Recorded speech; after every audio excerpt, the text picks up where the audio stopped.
Good morning, Mr. Papa and Mr. Hill-Lewis. Good morning. Good morning, Mr. Hondick. Good morning, colleagues. Morning everyone. Morning, Honorable Hill-Lewis. Good morning, Mrs. Lakude. How are you? Aye, we are getting there. We are fine. Huh? I'm pleased.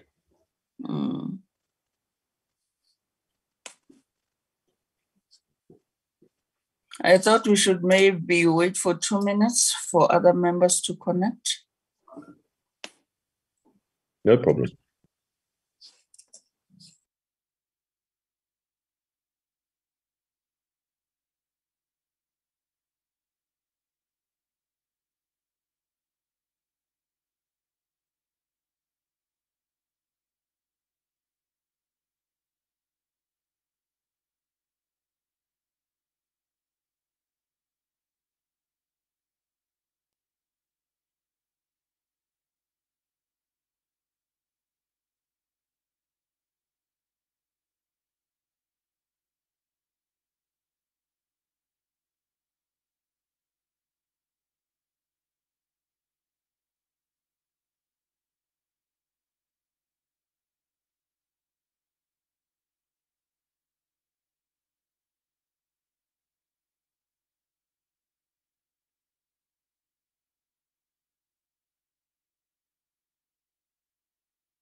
Morning, honorable members. Recording in progress. And also the parliamentary officials, good morning. We meet today after some time since our last meeting.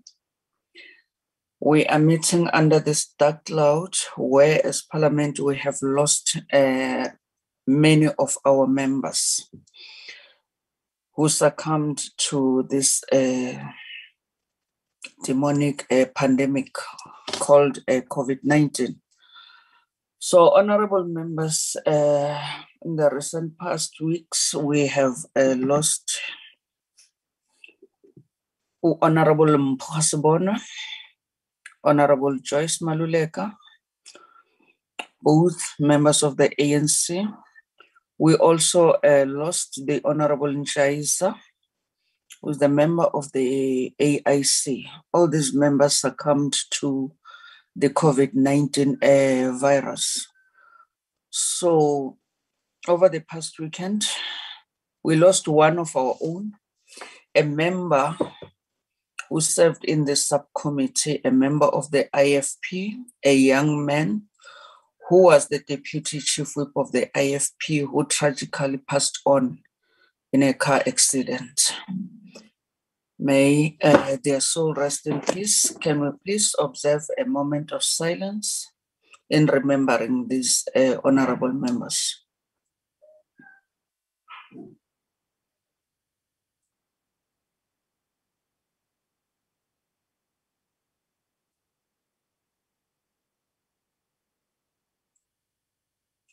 Thank you very much. May their souls rest in peace. Honorable members, can we have Mr. Perrin, can we have the agenda in front of us? Thank you very much, honorable members. As we are meeting here today, we are doing so in preparation of the Rules Committee meeting. We will be dealing with the items on the agenda. I think we have one item number 4, that we'll be dealing with in preparation for the Rules Committee. Then after that, we will go to the Rules Committee next week. I think I'm correct. Next week, we will process these issues and some matters will be referred back to us. I'll request that we stick to this agenda as is. Honorable members, are there any apologies? Mr. Handik? Good morning, Chair. Yes, sorry. Yes, there's an apology from Mr. Singh on behalf of the IFP. You've mentioned that the member of the committee, in fact, passed away. So obviously, the IFP are not attending. And then also from Mr. Dr. Koornhoff, and he just wanted me to clarify, Dr. Koornhoff, that although he's not a member of the committee, they are as a parliamentary councillor, he is alive to issues when issues relating to the executive are discussed. But he just wanted me to note that he is not, in fact, a formal member of this committee. Thanks. Thank you. Mr. Handik, are there other apologies other than the two honorable members? None. I have also noticed that it's only two parties who are here. So we'll proceed with our meeting, honorable members. Is there a mover for the adoption of the agenda, honorable members? I move for the adoption. It's Jordan Hill-Lewis. Thank you very much. Is there a seconder? Richard Jantjies supports the move, strangely.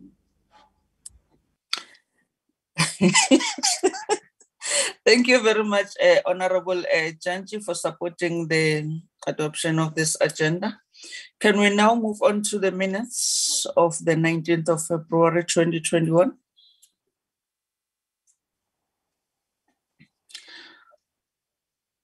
We'll be dealing with corrections. And one other thing that I forgot to mention, honorable members, we've been requested to switch on our videos when we speak. So we are now on page 1, dealing with corrections, honorable members. Page 2.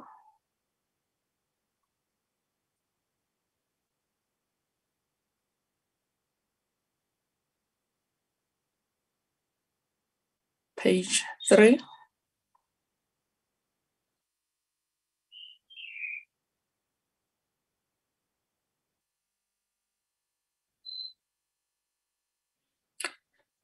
Thank you very much, Mr. Handik. Are there matters arising from these minutes? Good morning, Chair. No, the last meeting was simply to formalize a few amendments to the rules that had been, in fact, discussed previously. So there are no matters arising from these minutes. Thanks, Chair. Thank you very much. Is there a mover for the adoption of these minutes? Honorable members?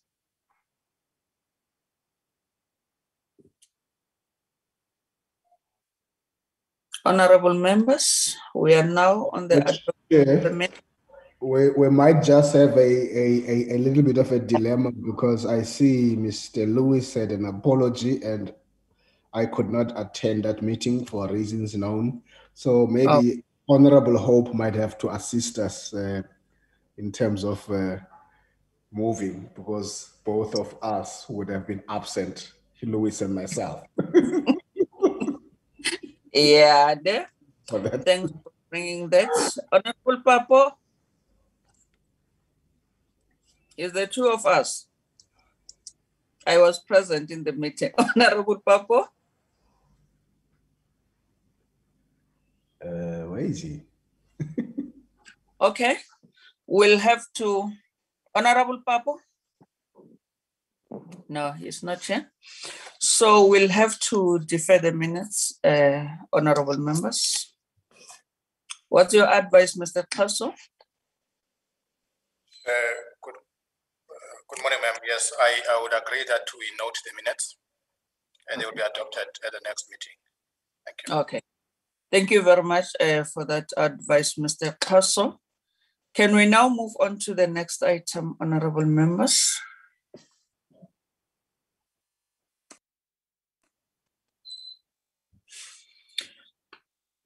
The next item is the consideration of the mechanism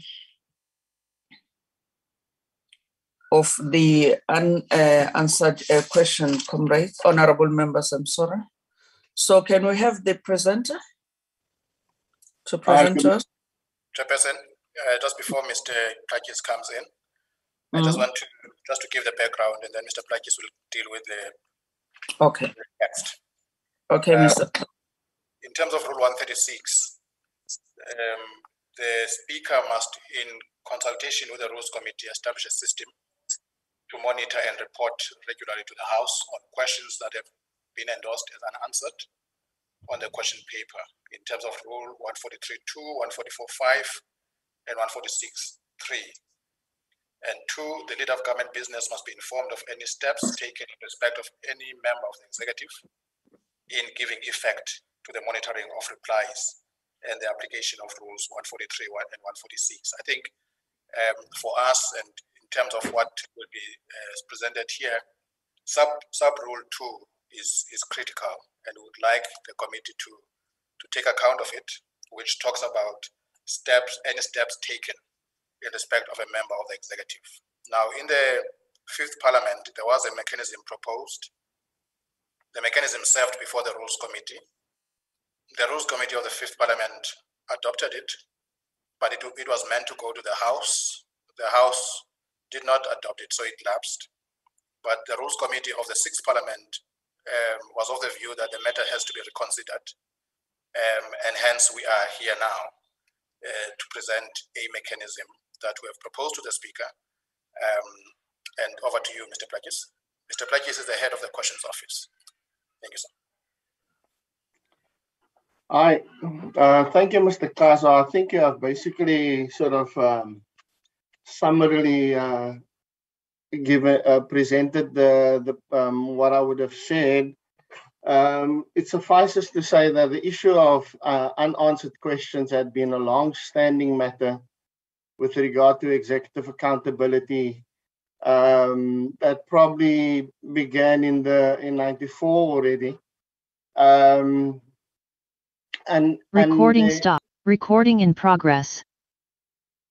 And it always dogged the Parliament, but it is not just the problem of the Parliament of the Republic of South Africa. It is a problem of all parliaments, and therefore everywhere they need to deal with the issues of executive accountability to Parliament.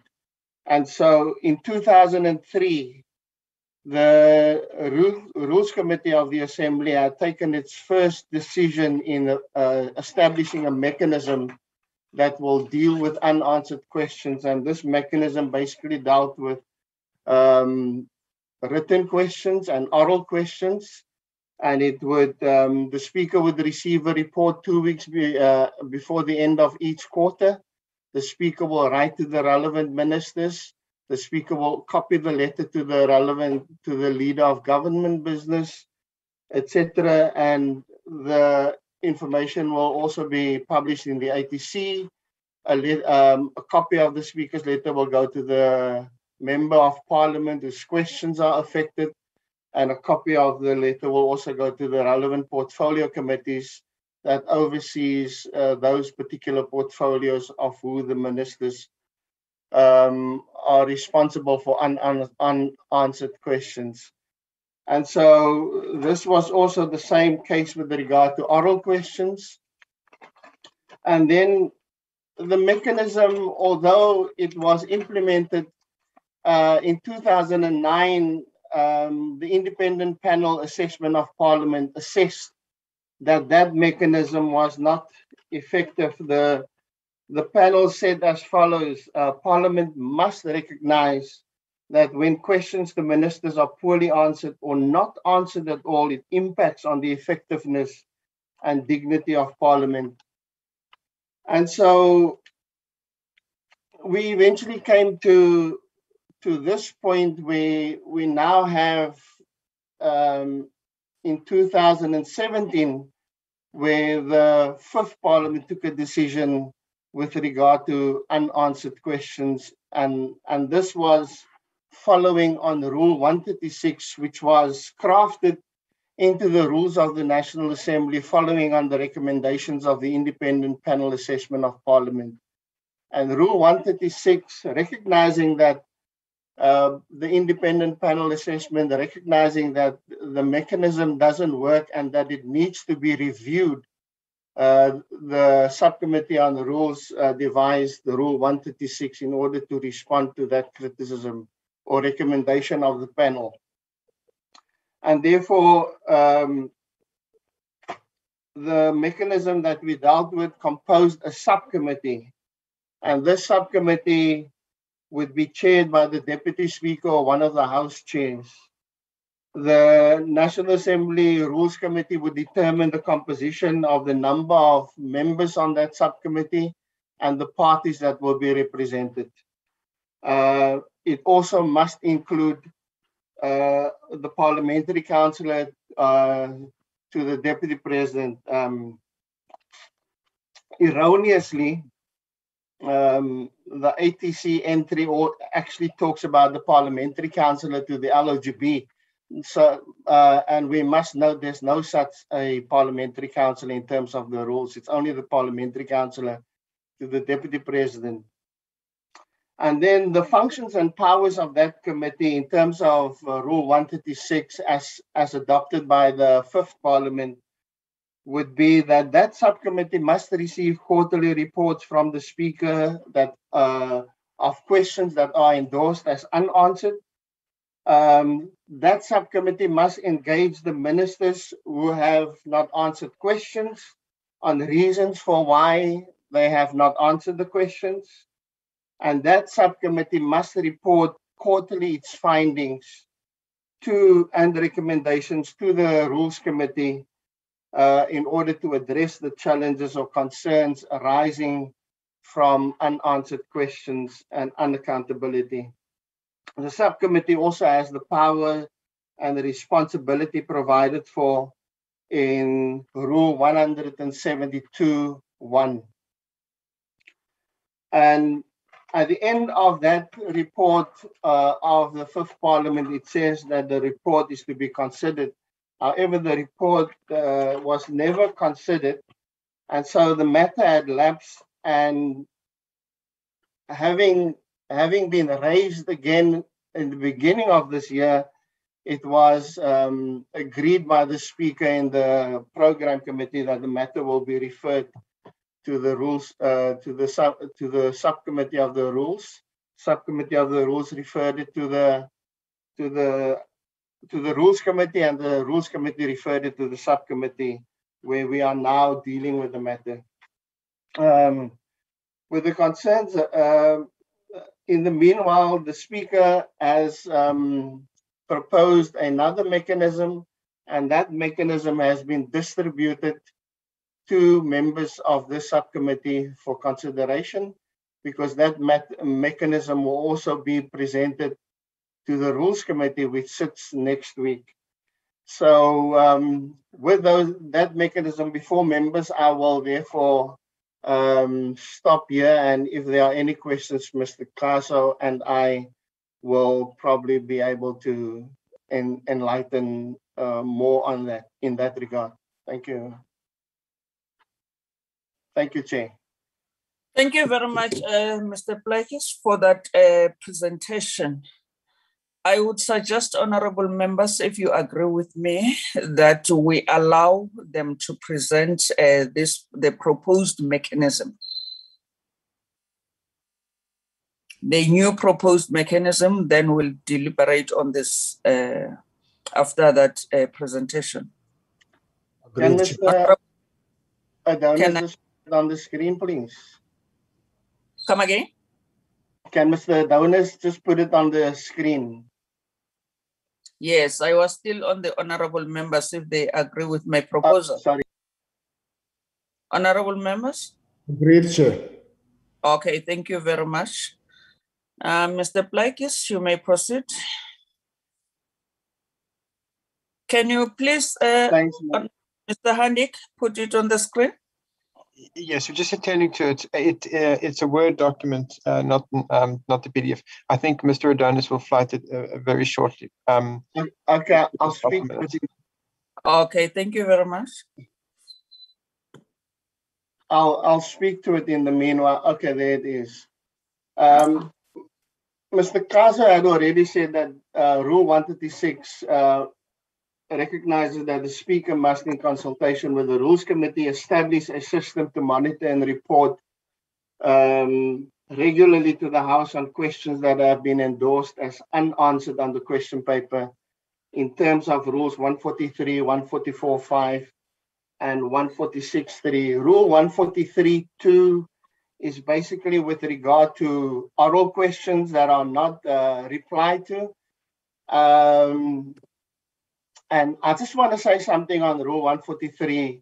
What normally happens is that the Rule 143.1 requests that questions not reached at the end of the allotted time must be handed in for inclusion into the official report of the Assembly. Now, ministers don't always do that. And the problem, I must admit that the problem is more ministerial staff, parliamentary liaison officers that do not do their jobs and they do not hand in these replies.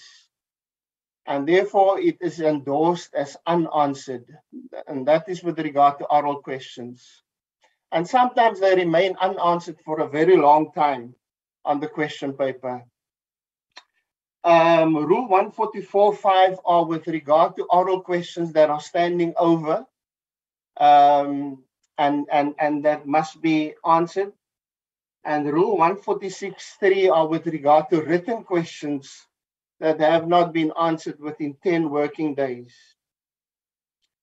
Now, the Speaker writes to the affected Cabinet members on a quarterly basis requesting the reasons for their failure to meet the deadlines of those relevant rules.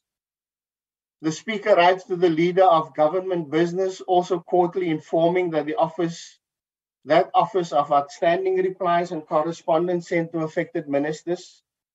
A report then on the responses by ministers regarding unanswered questions is submitted to the Rules Committee for information, and it is published in the ATC.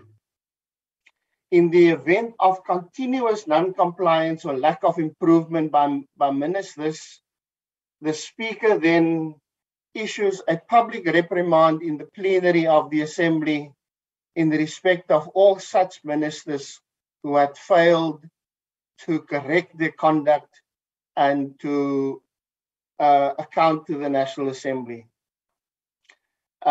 Finally, in terms of point 5, as a last resort, the Speaker if ministers' conduct continues not to improve, the Speaker escalates the matter to the President through a formal complaint and copies the Leader of Government Business.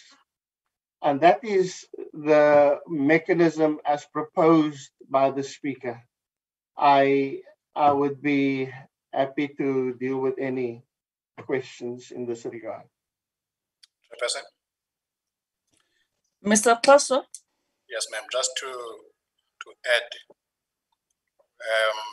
I think what is different with this approach compared to what is obtained previously, or at least in the recent past, is that one, the Speaker would now be asking ministers for the reasons why they did not comply with the rules. Now, previously, the Speaker would write to the LOGB just to inform the LOGB of what was outstanding, and of course, asking the ministers to respond. But in this instance, ministers must give reasons.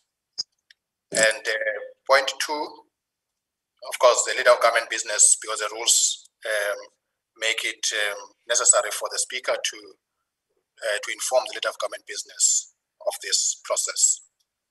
Now, the other new aspect here is that the report where ministers have failed to respond would then be published in the ATC for the information of all members, and of course for the information of the public as well, but primarily for the information of all the members. And number 4, and this is new. In the event of continuous non-compliance or lack of improvement, then the speaker may consider a reprimand in the plenary. And that reprimand would obviously be published in the minutes.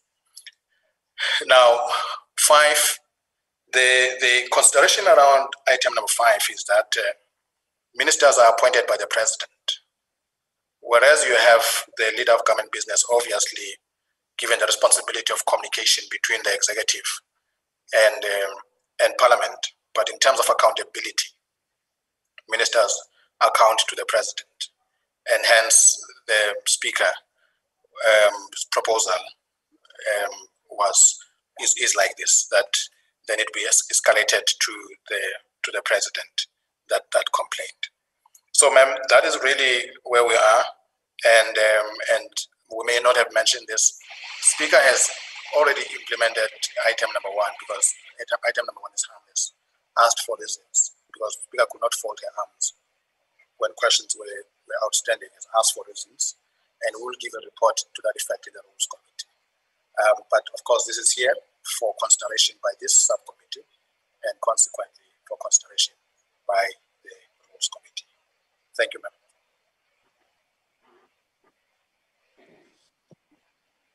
Thank you very much, Mr. Kaso and Mr. Blakis for that presentation, and Mr. Kaso for elaborating further in trying to clarify these points. But before I give the floor to members, can you please explain, Mr. Kaso, if possible, what current mechanism are we using now before this new proposal? Before this new proposed mechanism? I heard you say that number 1, the speaker has already implemented it, but before this, what mechanism were we using as parliament to trace those unanswered questions? Mike, please go for that. Yeah. Chairperson, what currently is the mechanism is that the questions office on every cabinet sitting submits a report to the leader of government business of all outstanding questions and questions not unanswered. And this mechanism had actually been added to the mechanism of speaker writing letters to the LOGB with regard to outstanding questions. But that had fallen, the matter of writing to the LOGB at some point had fallen along the wayside as Parliament was, as the 5th Parliament started to contemplate a new mechanism, because it became increasingly clear that that mechanism of writing letters wasn't helping the process as questions still remain unanswered. And so therefore, the reports, the regular reports to the LOGB assisted somewhat, but questions still remain unanswered. And it's a perennial problem, and at some point it will have to be attended to. And that was the mechanism in the interim that was used before the speaker had now embarked on this process. Thank you, Chair. Thank you very much, Mr. Blakis, for clarifying that. Honorable members, the floor is yours. I hope you are still in the meeting, honorable members. Honorable members, there's the presentation on the new mechanism, proposed mechanism to trace those unanswered questions. Honorable Janji, Honorable Hill-Lewis, in that order. Switch on your videos. Thank you very much, Honorable Chair. Good morning again to all colleagues in the meeting. I want to start by welcoming, Chair, through your leadership, the report that we have received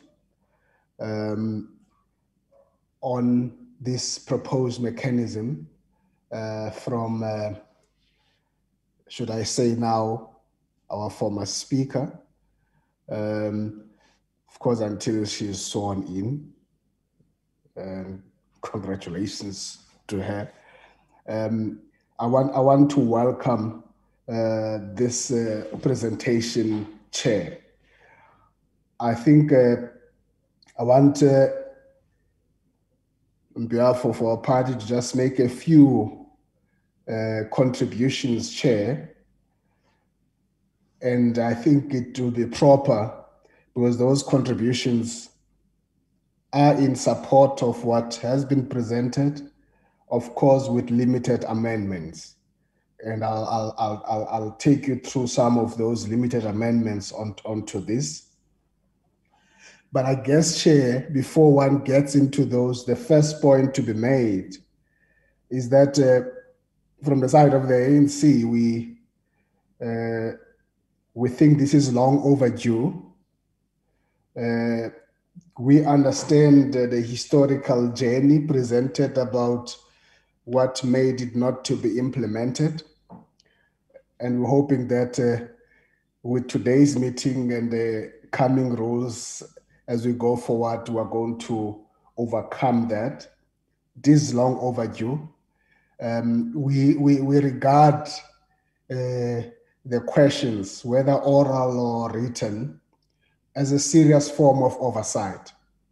It is really a serious form of oversight that must be taken seriously. In our own view, this issue in front of us must be treated as a non-partisan matter. This is not about the partisan issue, because all of us as members, as parliamentarians, have a duty to hold the executive to account all the time.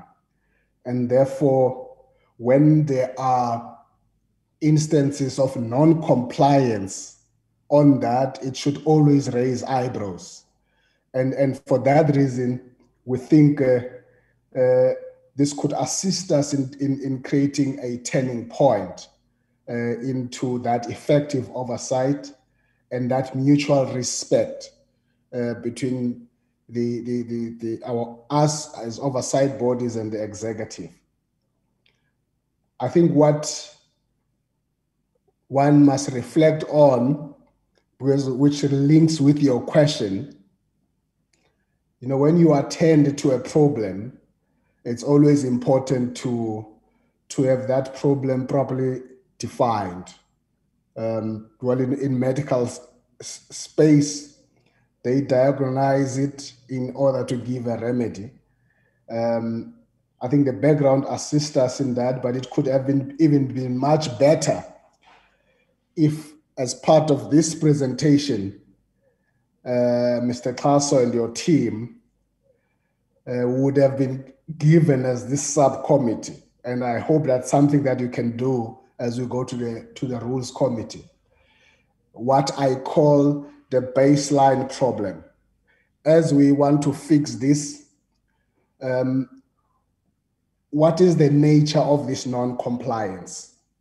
Because I don't have a sense of that. What is the nature of this non-compliance? When I say I don't have a sense, it's not that one does not believe it is so. I think wouldn't be here if there wasn't. But it's always proper to put those things on the table. And when I say what is the nature of this compliance, it basically means you're looking at understanding this baseline about as we make this change, this is what we want to correct. If we've got 100 questions not answered, and who are those ministers? That is important to be shared.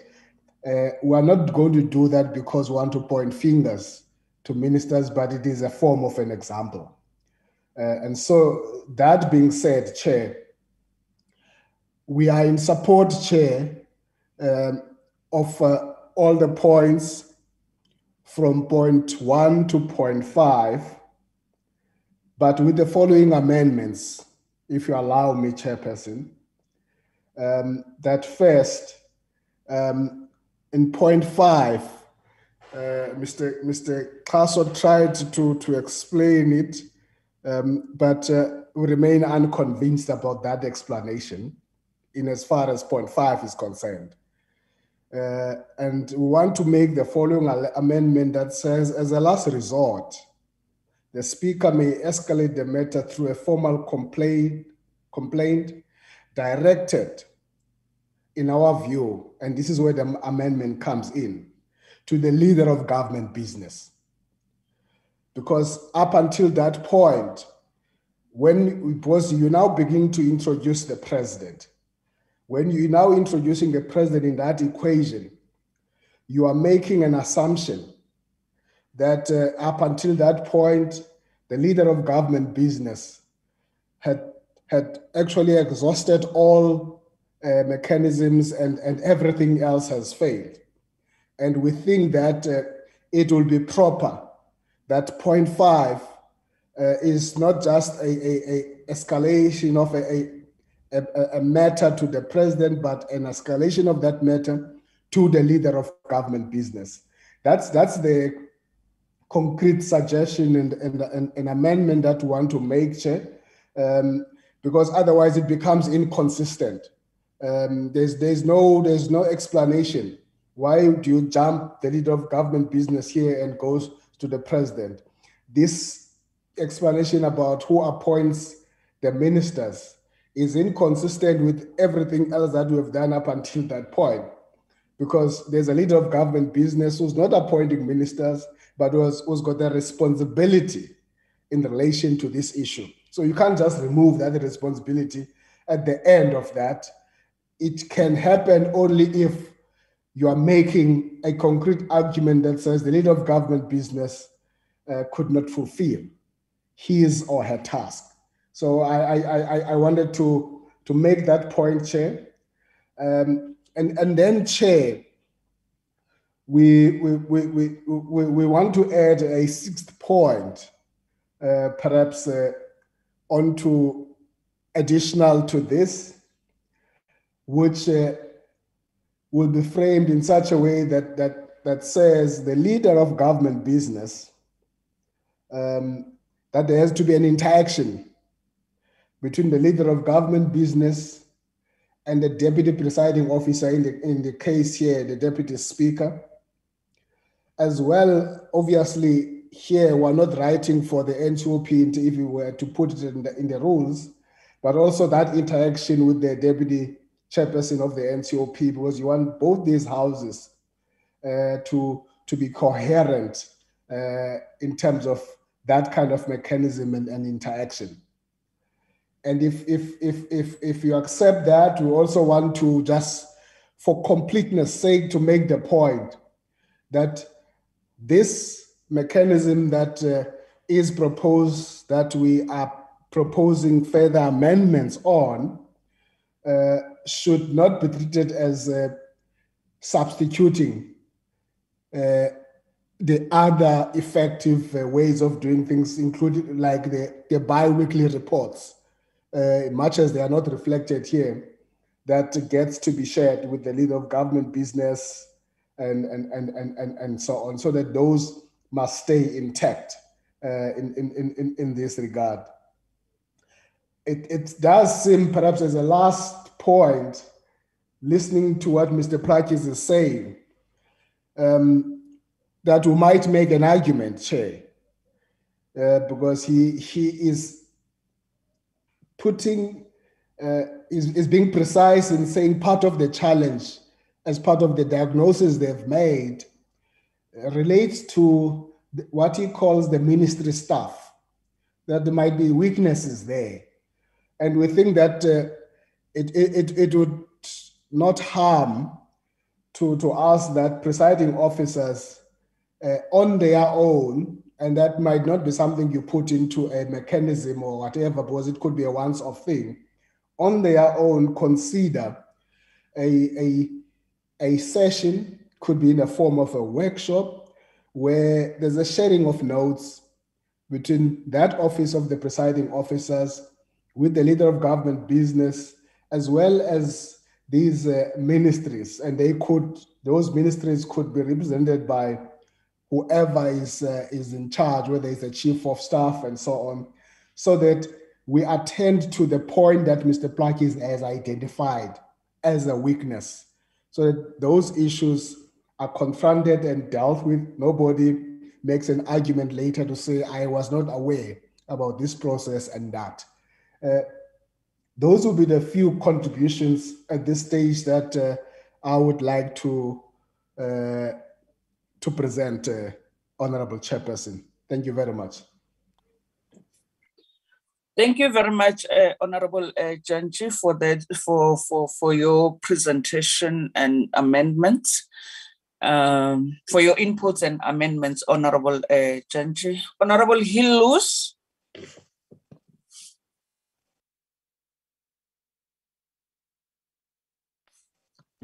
Thank you very much. Okay. Thank you, Chair. Right. Thank you, Mrs. Tlakude and Mr. Dyanti.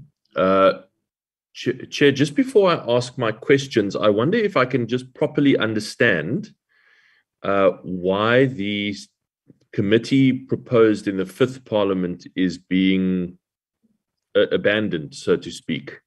I did not understand from Mr. Plaiki's explanation why there is an entirely new proposal on the table following that proposal, which was near completion in the Fifth Parliament. Just before I ask my questions, can I ask that one as a question of clarity, please? Yes. Yeah, ma'am. Mr. Kaso? Yes. Now, in our understanding of the reasoning of the obviously former speaker now was that we should not unnecessarily create structures where it is possible to execute a task without a new structure. So the sense was that because the rule does not say there must be a committee, that rule 136. It says the speaker, in consultation with the rules committee, must establish a mechanism. So the emphasis of the speaker was on the mechanism more than a committee, and hence this proposal.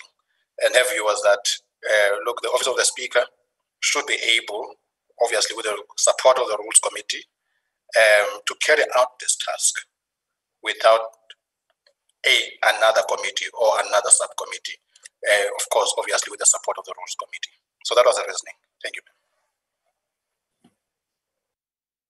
Okay, thank you, Mr. Thank you very Kaso. much, Mr. Kaso, for that explanation. Honorable Hillus, may you please proceed?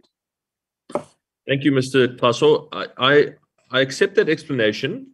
There's just one concern that I have about that, Chairperson and Mr. Kaso, is that the mechanism that is before us, the proposal, helps to deal with complete non-compliance, which is also what Mr. Janti referred to, where a minister simply does not answer the question for many, many months, sometimes even more than a year at a time.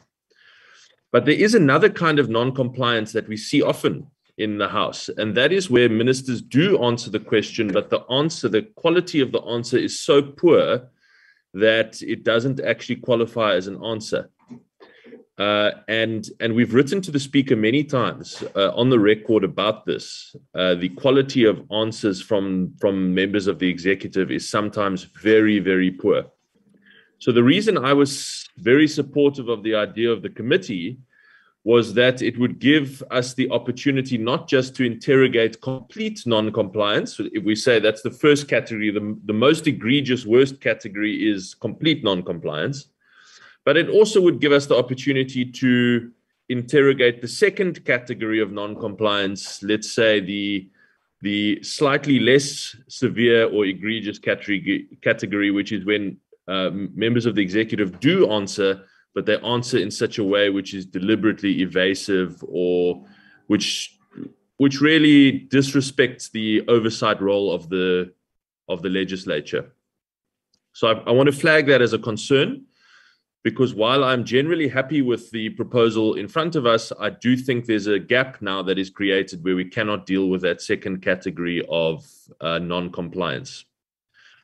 Then I just want to deal with a couple of things that Mr. Gianti has said. Firstly, I agree that this is a non-partisan issue. There are many ANC questions which are also unanswered. And we've been raising this for 2 parliaments now. So it's high time that we deal with this together. And if we get this right, we can do something which improves the problem for all future parliaments. And I think that can be a really great legacy for this Rules Committee, and one that I would like to be a part of, if we can improve the oversight mechanism for all future parliaments. Where I disagree with him is in his amendment of point number 5, because if you read point number 2, there is already a letter going from the Speaker to the LOGB in point number 2. So it's in effect a duplication of point number 2, his amendment to point number 5. I think that it should be taken seriously. The LOGB has already received a letter, and after that, if the LOGB cannot fix it, then the letter does need to go to the person who appoints the members of the executive, and ultimately the president has got responsibility for ensuring their performance, and so he or she, as the president, must receive the complaint. So that's just my response to point number 5. Then I would just say in point number 4, the wording of point number 4 leaves it very open-ended. But this is a very serious problem, honourable members. As Mr. Gianti has quite rightly said, this really paralyzes members' ability to hold the executive to account if there's simply non-compliance. So I just want to change the wording of point number 4 to say that the Speaker should issue a reprimand in the plenary sitting of the Assembly, so that we indicate that this is a serious matter, and so that every minister knows that if after points 1, 2, and 3 they still have not complied, that they can't go and beg the Speaker for mercy, but that a reprimand will follow. That it's a serious matter. So in summary, Chair, I just have three concerns. My first is that we are skipping the opportunity now to deal with that second category of non-compliance. Secondly, my response to Mr. Gianti's edit, and thirdly, my edit to point number 4. Thank you very much. Thank you very much, Honorable Hill Lewis, for your inputs. Mr. Papo, Honorable Papo. May you permit me not to open the camera? I'm having a bit of a network issue at the moment. Okay. All right, Honorable Papo. I just wanted to indicate that I think whatever measures which are introduced, there has to be mechanisms strengthened in the leader of government, in the office of the leader of the government, or leader of government business, in relation to the way ministries work, because the leader of government business gives a report to cabinet every fortnight on the number of outstanding questions, both in the NA and in the NCOP.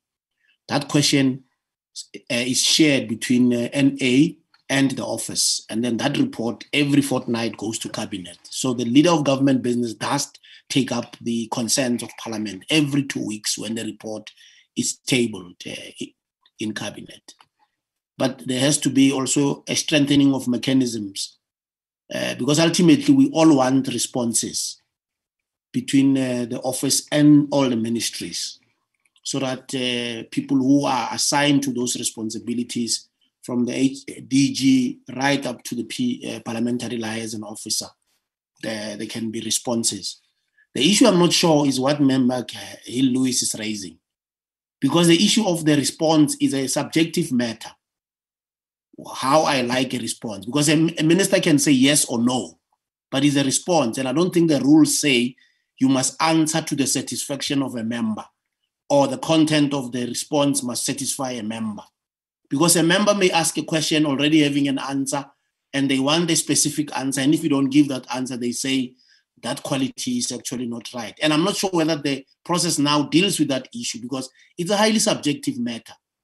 Even in the Western Cape legislature, the same happens, where members ask questions, MECs respond, and members may not be happy.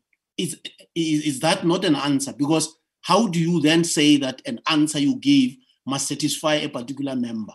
What is the barometer of that issue? So I'm not sure. Maybe member Janji, other members can deal with that issue. But I've not seen in the rules which talks about satisfaction about an answer. So when you write to a speaker, what will be the purpose of writing to the speaker with this category he's talking about? And how do you deal with that issue when you are a presiding officer? And that's an issue maybe Member Lewis can clarify me with, because I didn't understand what he was talking about when he says that's non-compliance. It's a subjective matter. It's not non-compliance in as far as I'm concerned. You can answer yes or no as to whether you are communicating with members in the legislature, in the legislative house, or you want to communicate with the public. That's another matter. Obviously, people are not giving yes or no, yes or no. I've seen previously MECs and so on saying yes or no, yes, no, yes, no. They sit down after 3 minutes. So maybe you can clarify me so that I can be clear, because if that is an issue the subcommittee is going to recommend, the leader of government business must also know what criteria we are using in terms of saying this is non-compliance. Because we can't say I'm not happy with an answer. But what is the barometer for that unhappiness? Based on what?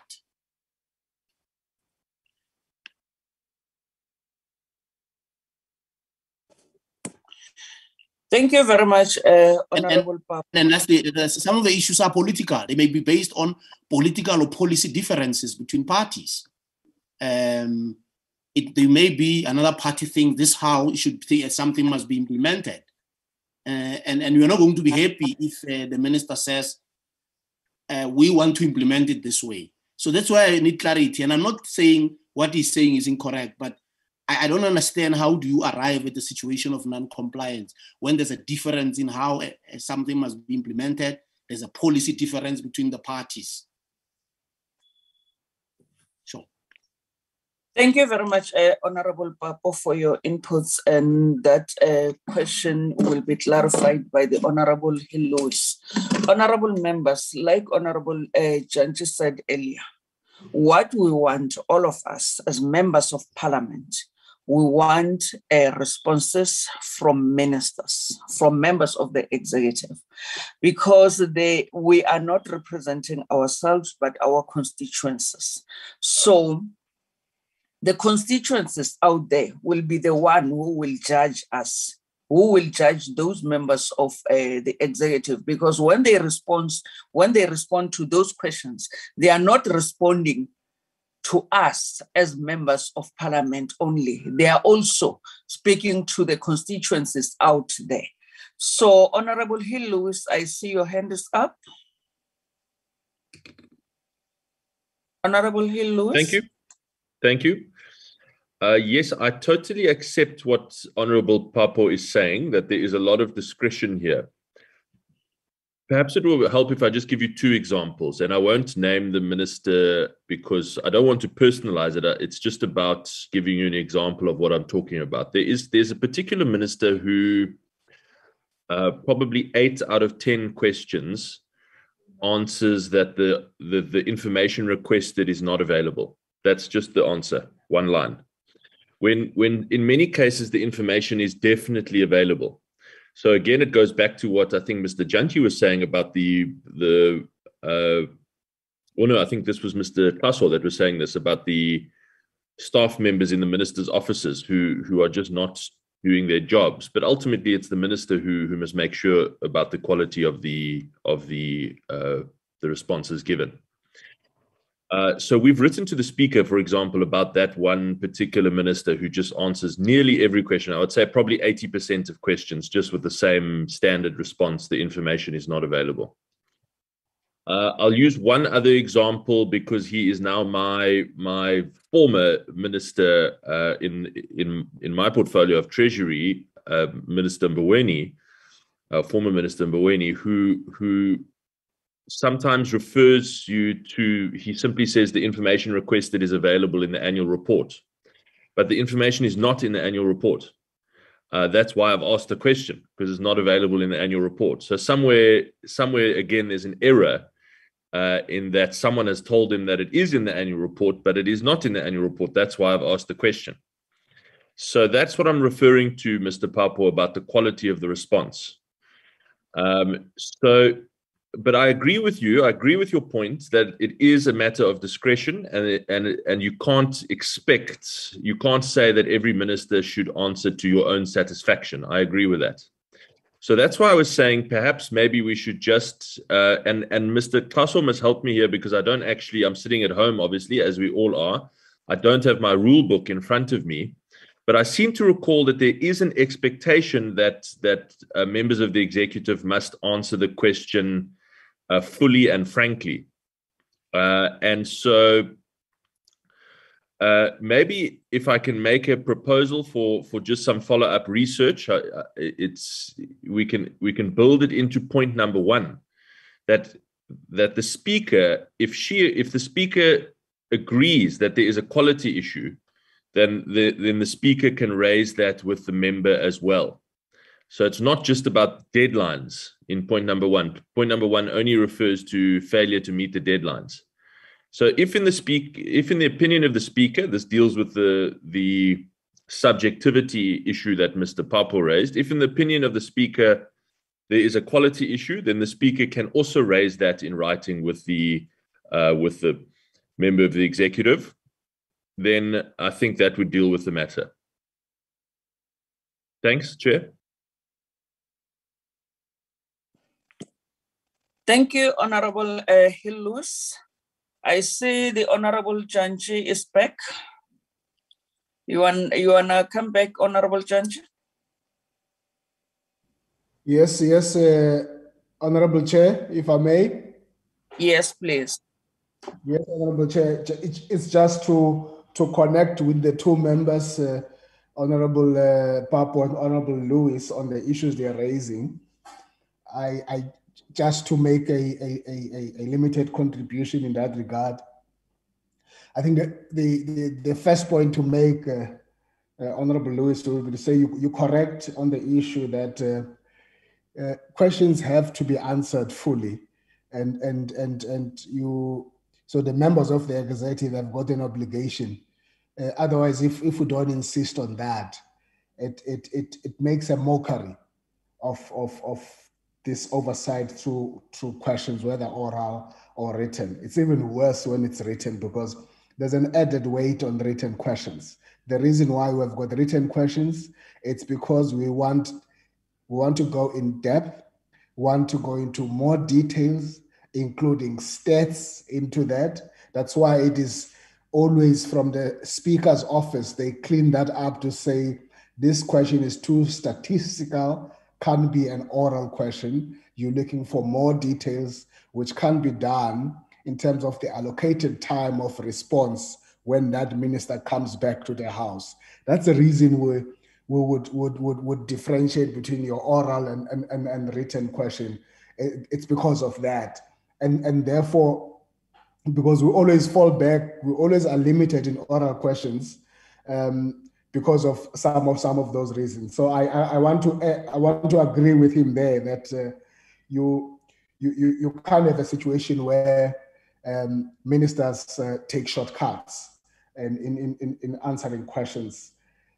That my second point I want to make, Chair, in relation to that is that I would not want us, when we look into this mechanism, Honorable Lewis, for us, because to recreate what already exists in the rules, because these mechanisms must not substitute what the rules are kind of dictating to us. Because Honorable Hope is correct, and I think you agree with him around the issues of discretion, even though even that one is also relative. But if it is these examples that you are given now, and I want to go to these examples. So example number one that says, you've asked a question from a minister, and I guess this is a written question, and the minister responds by saying that information is not available.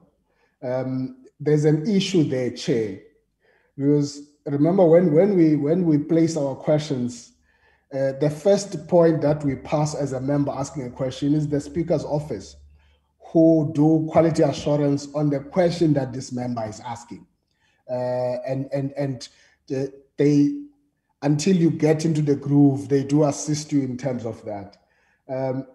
And sometimes, therefore, for a written question, that written question is not a question that must be attended to by that office. So it comes back to the member.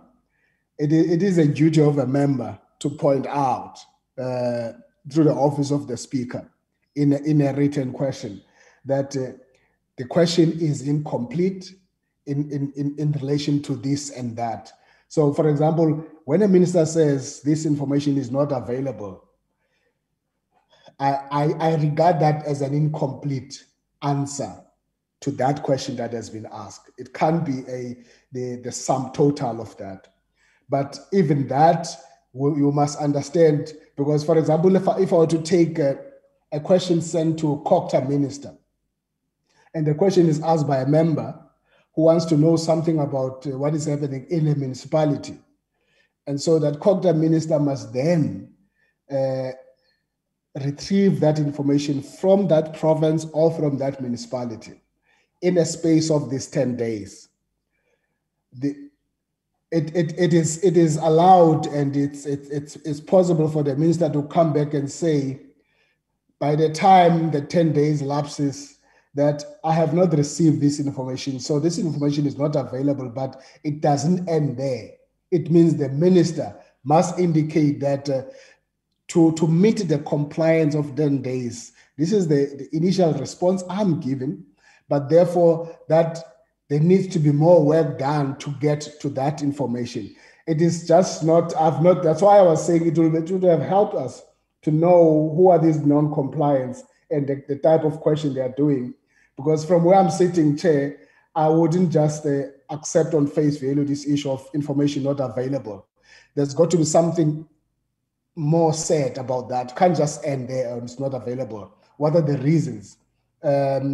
Unless it is one of the sensitive questions you've asked from intelligence, then they must indicate that it is not available on the basis of its sensitivity on this and that and so on, but it can be a general point.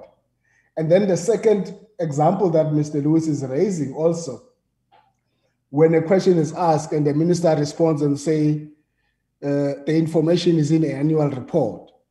That's more than a non-compliance. That one, that's basically that minister has got to be taken to task, because if the minister knows that this is in the annual report, the minister could either give a brief summary of that and even point you further into that annual report. But you can't just have a minister that says it's in the annual report, go look for yourself.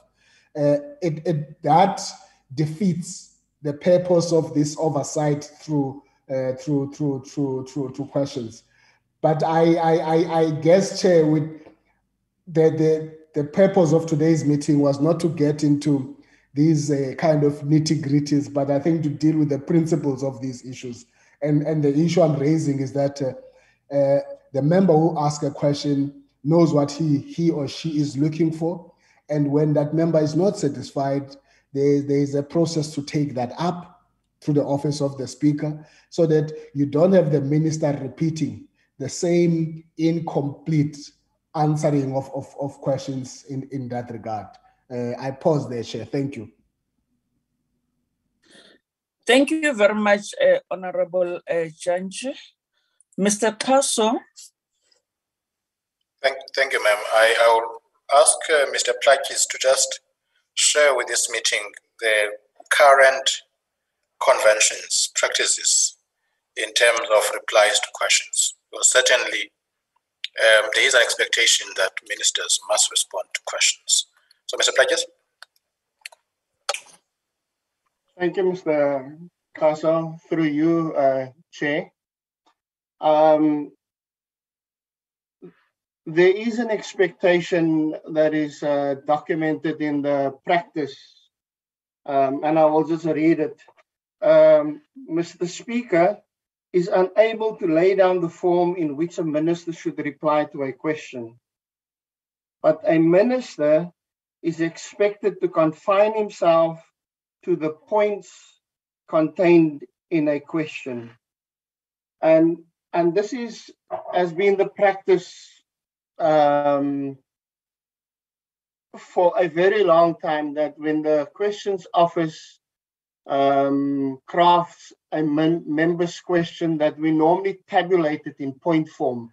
Point 1, sub A, blah, blah, blah, so that we can clearly see whether a minister responds, whether a minister fulfills the expectation in the practice that he responds or she responds to the points raised in a question. And that is the only objective measure. But we also have, as Mr. Papo probably quite correctly say, the subjectiveness of the interpretation as to whether we recognize that that indeed was a response or an answer to the point raised in the question. And that can sometimes become problematical. And also it may, when it's an oral question session, descend the House into chaos.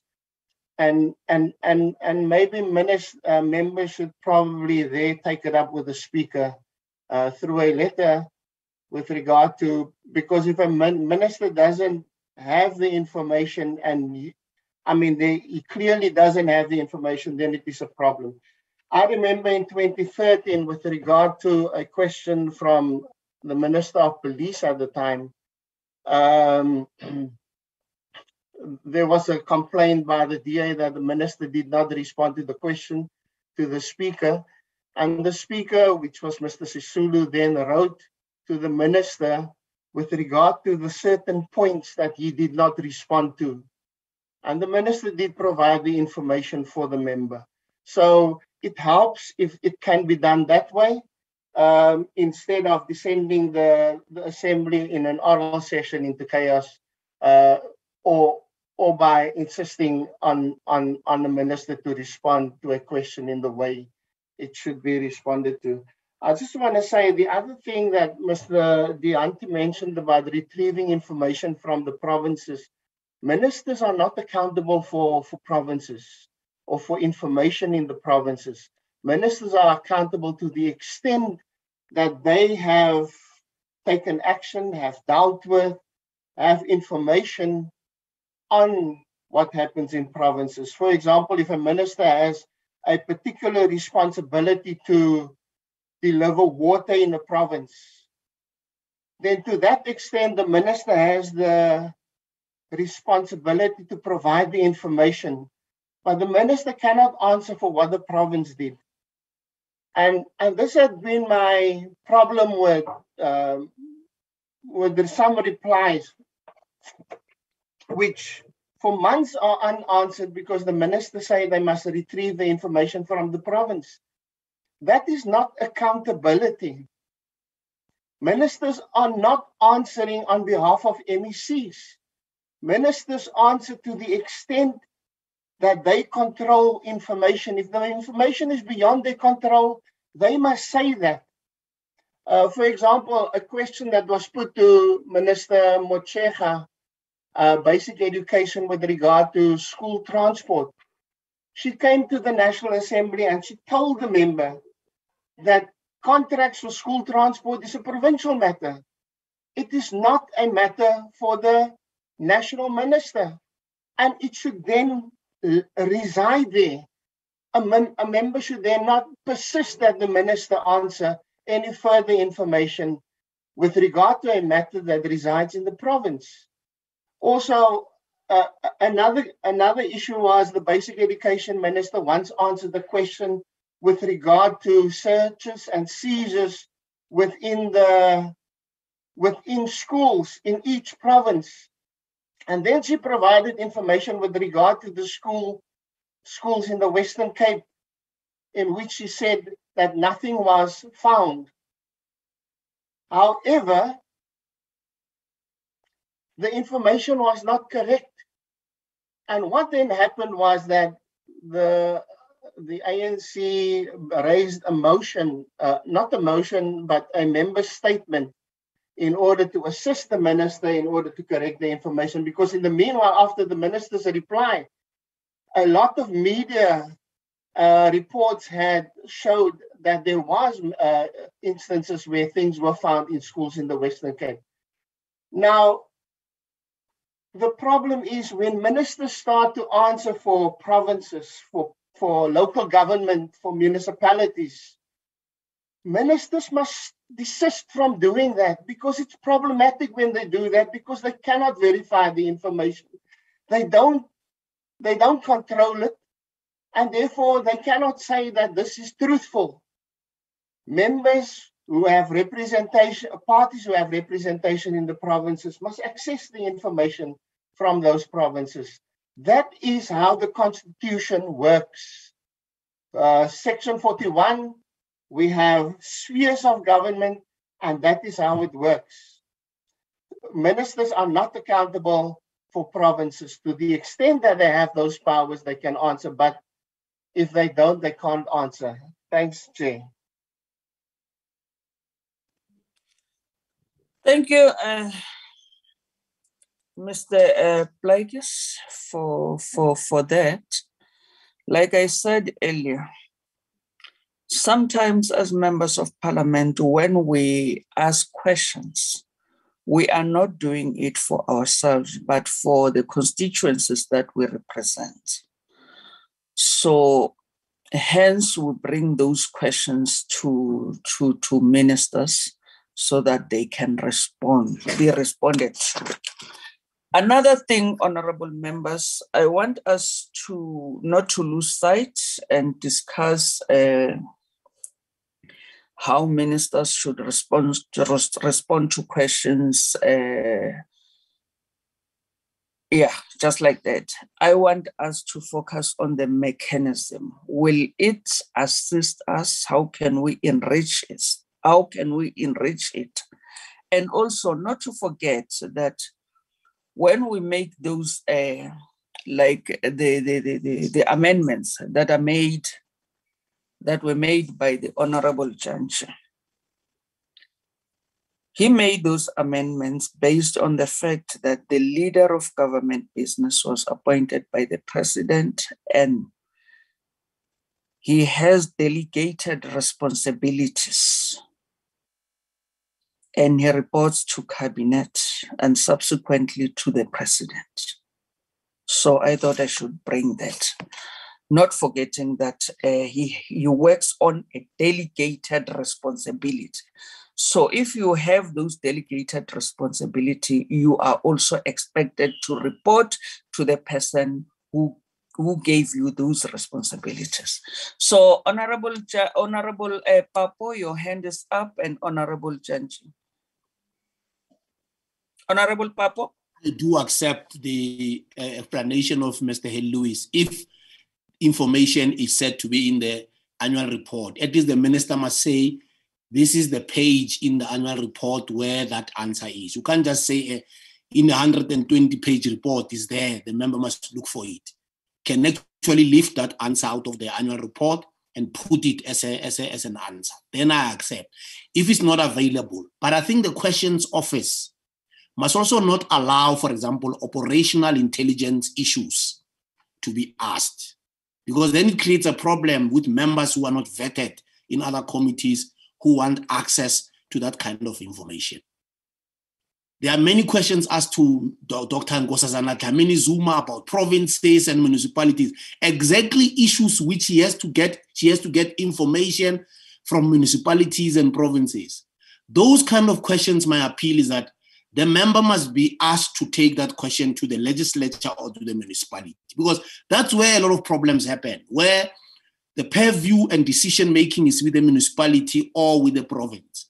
But a minister, because there's a concurrent power, it's expected to then force out responses. If there's a delay, then the minister then gets affected by that. So the issue is, why do we then allow those questions in relation to concurrent powers, where we know very well that some of the questions, the authority, the final authority lies with an MEC or with an MMC and the mayor in a municipality. By the fact that we schedule those questions, we then create this particular problem where some of those questions are going to take time to be answered because of delays in a province, or the province may not want to actually respond. And it's true, parties have representatives in the municipalities and in the legislatures. Generally, caucuses must be encouraged that some of those issues must be handled. It's one thing to then engage the minister as an MP to then raise it as a concern that in a legislature, this issue was raised, no response was it. But there are other mechanisms where a legislature, an MEC or an MMC can be compelled to actually answer. Because in some of the instances, we find that, those mechanisms do exist, but then the questions are elevated to national parliament, creating sometimes this particular problem. So my appeal is that let those questions, which Mr. Plaki says creates a problem in relation to what ministers have to answer on matters they don't have final say, should not be scheduled. The member must be explained the implications of that question in relation to the final say by the minister. And it's not curtailing questions, it's just being practical, like that one of decisions on transports for school children. There's no minister who comes in there. School feeding scheme, they allocate money to a province, the province decide who are the people who are going to allocate, who is going to serve food. So I think we must also be careful in terms of those questions themselves. So we don't create an environment where we assume that the minister is going to come up with an answer in a week or two. And when we know that sometimes it may not happen. But overall, I agree with what Mr. Lewis has said, that you can't tell a member there is no question available unless it's an operational intelligence matter. It will be correct not to present it in the House. You can't say it's in an annual report when it's not there. If it's there, lift it out of the report and put it on the and answer it. If it's 10 pages, that member must accept that the answer will be long. It will be that 10 pages out of the annual report lifted and put as an answer, because it can be a different answer. That will be my take. But the emphasis is that the Office of the Leader of Government Business, once there's a mechanism, will also have to strengthen the work of ministries in relation to how they work with the National Assembly and the NCOP. Thanks. Thanks, Honorable Papo. Honorable Janche. No, thanks, Chair. Just 2 points, very brief, Chair, so that we don't prolong your meeting. I'm covered largely now by Comrade Papo, because my point was going to be the same as his, that Mr. Plakis, so that you need to take a step back here. And I hope Mr. Klaus and your team listening, because I mean, except Justice, Home Affairs, Defense, and others which are more national departments, majority of what you have as these departments have what Mr. Papo calls this double mandate. What do you call this now? Concurrency.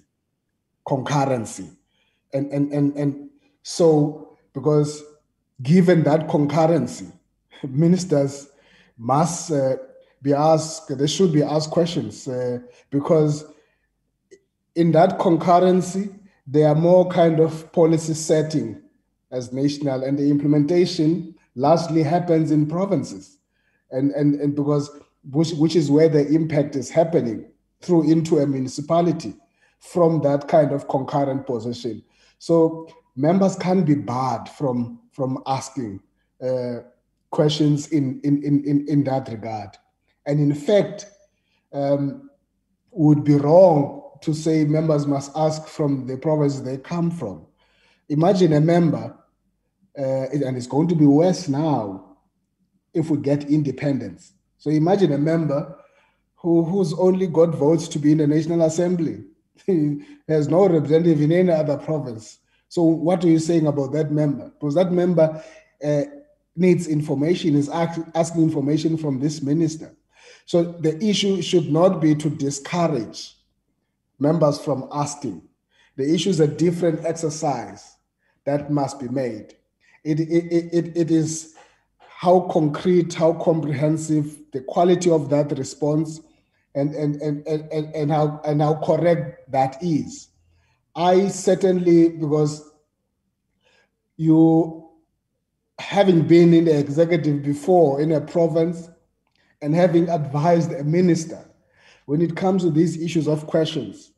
So even a minister with a concurrent power on housing, the one that I had advised, and is asked about a particular province, housing in a particular province, or in a particular municipality for that matter in that province, it's proper for that minister in answering to protect himself or herself to say, in terms of the information I received from this province, from that municipality, here is the answer. So basically, that minister has protected itself if that minister had to go to court at some point. And so it is a question of how they do their footwork, how they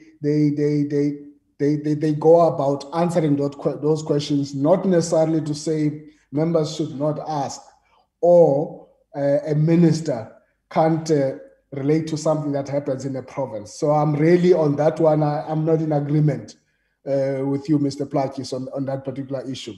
Otherwise, you're going to be limiting the space of engagement. You're going to be limiting the space of oversight. There's nothing wrong. And it goes back to your point. The point you've made earlier, it is the capacity and in those ministries, those staff, those PLOs, and those advisors that must go through these questions for the minister so that these questions are answered appropriately and proper.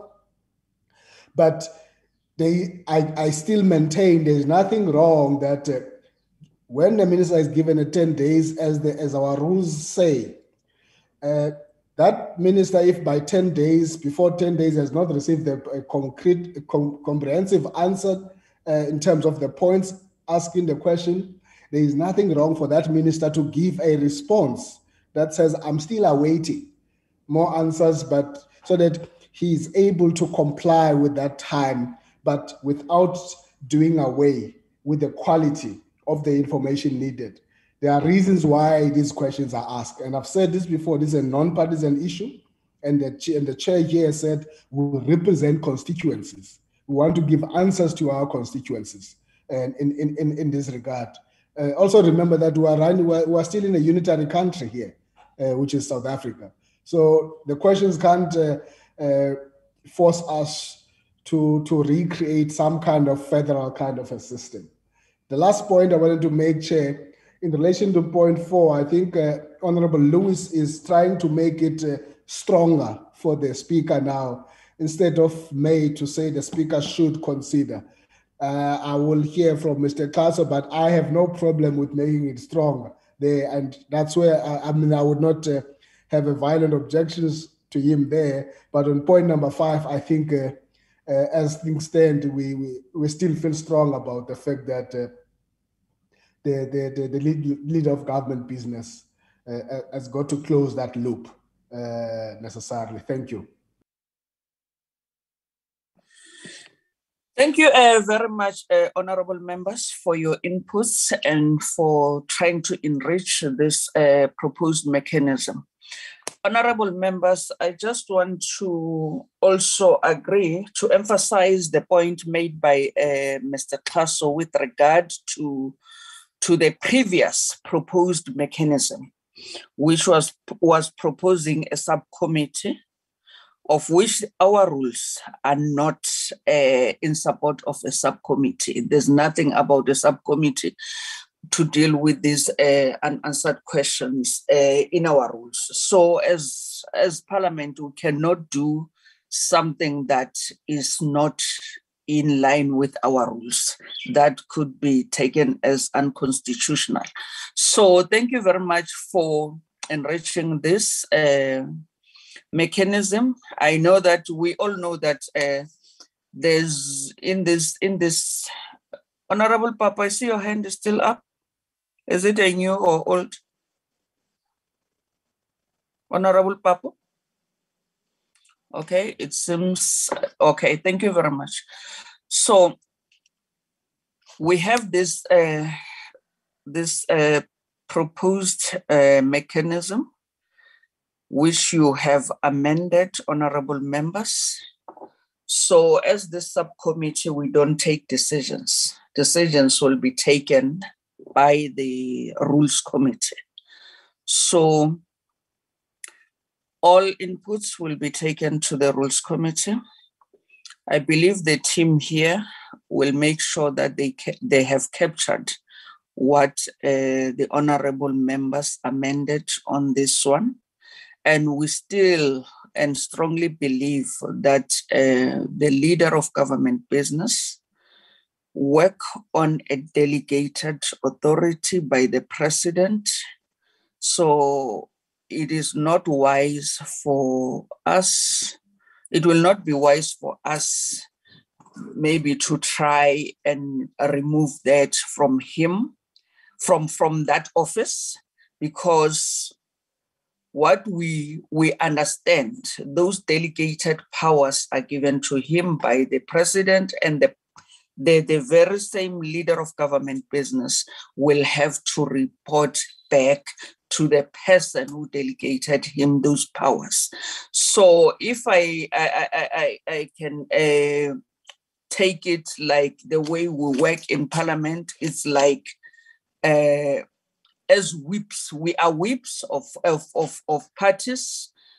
Our interest is the interest of our parties when we do our work in Parliament. So the same applies to the leader of government business, who must whip those members of the executive in Parliament.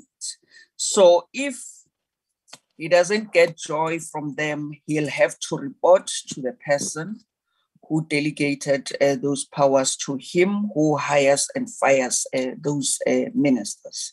I don't know, Mr. Kaso, before I make my final remark in closing the meeting, do you have anything to say, Mr. Kaso? Ma'am, we certainly have noted the inputs. The point about replacing may with should not be difficult to do. We also note that the last point, item number 5, there are basically two approaches, and because you've correctly indicated that this committee does not take decisions, so we need guidance. What goes to the Rules Committee should have the leader of government business, not the president. Am I right? Is that yes? Okay. Yes. That's fine. No, we yeah. With the understanding and in agreement with what the Honorable Papa proposed, that there will be a need to strengthen also that office to make sure that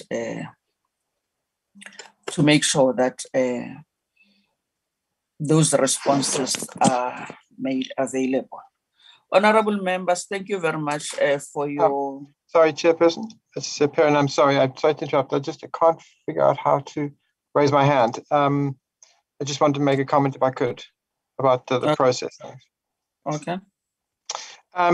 So my understanding, and Mr. Caso, correct me, is that this proposal on the screen is from the Speaker. So would it be, I think, correct to produce, for the subcommittee to produce a report, a short report, capturing the views and making proposals, and I know there's a proposal about clause number 5, but not necessarily to amend this document, so that both the report and then this document would serve before the rules. Is that the correct way forward? Thanks. I agree with you, Mr. Handik. It should be like that. Honorable Papa? Yeah, I wanted to agree with that, but there is a majority view in the subcommittee, but the views which was expressed must be reflected in that report. Both what Mr. what was motivated for and what Member Janji said, but the report will just be there and the outcome of the discussion of this meeting. I would agree. Thank you very much, Honorable Papa. Honorable members, thank you very much. It will be like that, a short report from the subcommittee, which will be tabled to the Rules Committee with the amendments that we have made, the discussions in this meeting.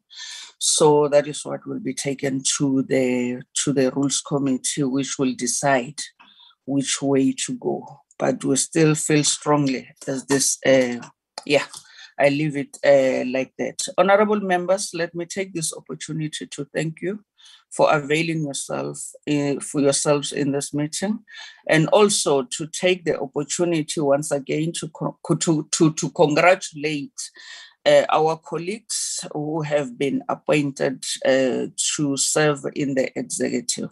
We wish them well in their new position. May our God give them wisdom to lead our country and also to protect them. Thank you very much, honorable members. Thank you, Mr. Klaso and your team, the hosts to this meeting. Thank you very much. The meeting stands adjourned.